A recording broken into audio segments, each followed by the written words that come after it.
Hello, I am Serge Salat, architect and urban designer, president of the Urban Morphology and Complex Systems Institute in Paris, and author of the Integrated Guidelines for Sustainable Neighborhood Design. In this Unit 432, I will introduce you how to implement quality programs and form-based codes. To guarantee sustainability, traditional zoning procedures need to be completed by quality programs and form-based design codes. A quality program agrees with stakeholders on a set of guidelines. They shape the project and its environmental profile and targets. A form-based code is a land development regulation. It fosters predictable built results and a high-quality public realm by using physical form and built environment typology rather than separation of uses as the organizing principles for the code. These planning tools contribute to SDG 3, 5, 11, and 13. The Zoom comprises two parts. The first one explains quality programs, and the second one instead focuses on form-based codes. Part 1, Quality Programs. A quality program better integrates urban design with environmental targets. This holistic approach gives criteria, detailed objectives, and directions for urban design and for solutions on energy efficiency, source separation of waste, greenery, biodiversity, etc., while allowing invention, creativity, and diversity. Malmö B001 quality program in Sweden, for instance, envisions the creation of place by the sensory, emotional, and mental non-quantifiable human aspects of design. It highlights the genius loci, the unique identity and quality of the place, the sky, the sea, the wind, the ground, and its imageability. The quality program stipulates a strong intrinsic identity of the part and the wall, within which the intelligibility of structure, form, and function facilitate participation by the residents. It requires a design offering a wealth of information, mystery, surprises, and many unique and promising urban spaces. An evolving sequence of urban blocks stops the cold winds. They are scaled according to their location to offer a gradient of colors, shapes, detailing, with green and water bodies. Open spaces connect people to nature. Parks and green passages blend green and water streams, offering stormwater collection and active recreation. Mobility favors walking, cycling, and public transport. 100% of the energy is generated from renewable sources. The eco-cycle minimizes and reuses materials and recovers energy from waste. In Barrio 31 in Buenos Aires, the focus is on integrating marginal neighborhoods to give all residents the same rights and opportunities. Transforming a highway into an elevated park will increase public space per inhabitant by 387% and connect the neighborhood with the rest of the city. The actions aim at ensuring access to public education, providing high-quality healthcare close to every home, fostering economic development with access to formal jobs, training, and formalization of the economic activities. The quality plan developed by GEL and CSTC in Hankou District, Wuhan, identifies and prioritizes future urban planning actions. It recommends 12 key moves for transport, public life, the built environment, and climate resilience. It enables Wuhan to plan holistically and leverage the district's strength.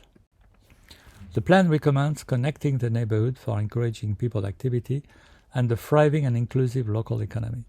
A coherent network with pleasant walking environment prioritizes pedestrians. The plan recommends improving infrastructure for bikes and e-bikes with lanes and parking and building a public transport system. To encourage a thriving public life, the plan recommends to celebrate users with generous public space, allowing for use at different times of the day.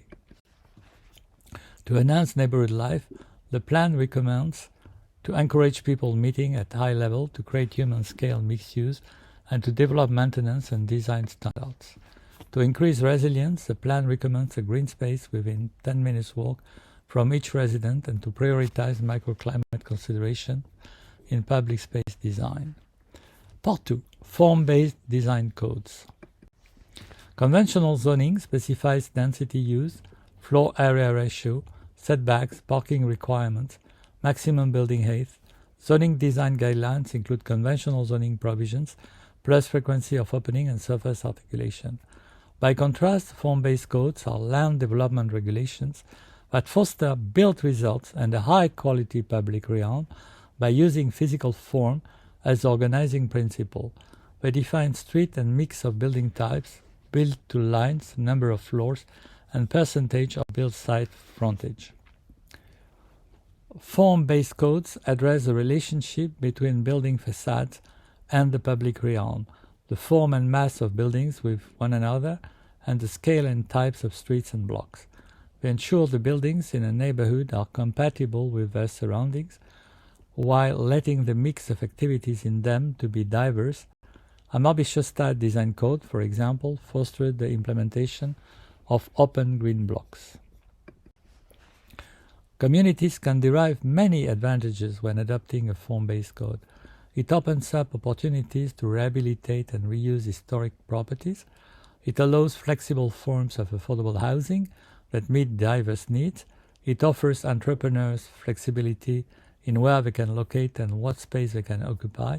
It makes it much easier to achieve multiple services and businesses to coexist at 15 minutes walk from all homes.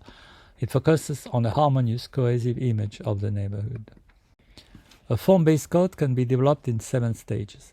Stage 1 and 2 initiate the code and coordinate inputs into the process. Stage 3 and 4 appraise the local context and transfer local knowledge into designing and testing. This involves devising, structuring, writing, and developing the content of the design code, challenging the design code robustness, market viability, capacity to deliver quality, and ease of use. Stage 5 consists in formalizing the code, giving it status by adopting it for planning. Stage 6 represents the implementation phase, employing the design code to select design and development teams for land plots, to inform the design process itself and for the assessment and regulation of the proposals. Finally, Stage 7 aims at managing compliance, monitoring the effective implementation. What are key elements of form-based design codes?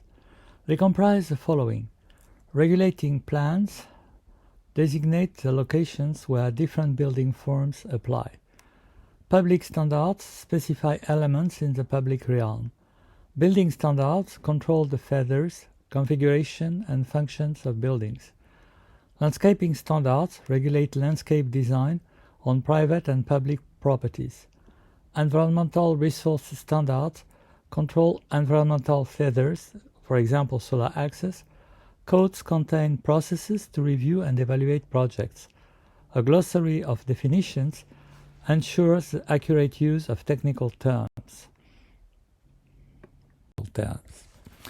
Design codes for transforming neighborhoods need to be applied at all scales. Design codes at the block scale transform blocks into smaller urban increments to be part of a pedestrian-friendly urban fabric. Design codes at the building scale repurpose and complement buildings to contribute to a more diverse, harmonious, and walkable urban fabric. Amarby-Shostad Design Code, for instance, used the Stockholm inner city block form as a model. Moreover, the code aimed at emphasizing Amarby-Shostad local distinction with larger units, greater variation in height and form, and greater emphasis on outdoor spaces, balconies, terraces, and flat roofs.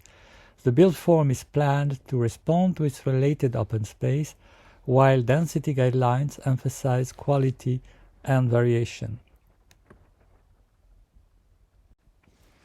The code, furthermore, provides guidance on architectural style and building types, building design principles and elements, and standards for apartments, services, colors, and materials. It defines principles for the design of public spaces, parks, and streets.